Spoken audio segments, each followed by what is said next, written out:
শামীম কাইসার লিংকনকে ধর্ম মন্ত্রণালয়ের প্রতিমন্ত্রী করায় তীব্র প্রতিবাদ ও উদ্বেগ জানিয়েছে হেফাজত ইসলাম বাংলাদেশ। একই সঙ্গে সরকারকে এই সিদ্ধান্ত অবিলম্বে পুনর্বিবেচনার আহ্বান জানানো হয়েছে।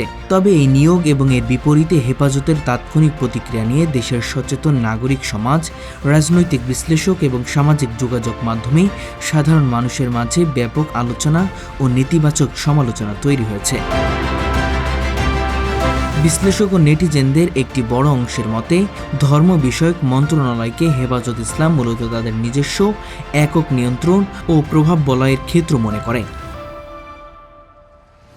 সাধারণ মানুষ ফেসবুক ও সামাজিক মাধ্যমের মন্তব্যগুলোতে উঠে আসছে যে নিজেদের দলছুট বা মনোপূর্ণ ব্যক্তি রাষ্ট্রের এই গুরুত্বপূর্ণ পদে না বসলেই ধর্মীয় অনুভূতিতে আঘাত কিংবা আস্থার সংকটে দুহাত তুলে মাঠ গরম করা এবং সরকারের ওপর মনস্তাত্ত্বিক চাপ সৃষ্টি করা হেফাজতের একটি পুরাতন রাজনৈতিক কৌশল।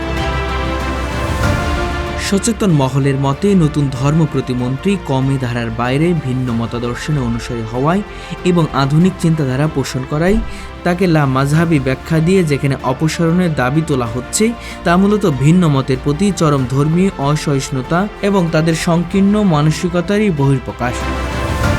অনেকেই প্রশ্ন তুলছে অতীতে নিজেদের স্বার্থে বিভিন্ন মহলের সঙ্গে সমঝোতা করা হেফাজত নেতারা কেন প্রশাসনিক অযোগ্যতা বা যৌক্তিকতা কারণ ছাড়াই কিভাবে একজন উচ্চশিক্ষিত ব্যক্তির নিয়োগ বাতিলের দাবি তোলে।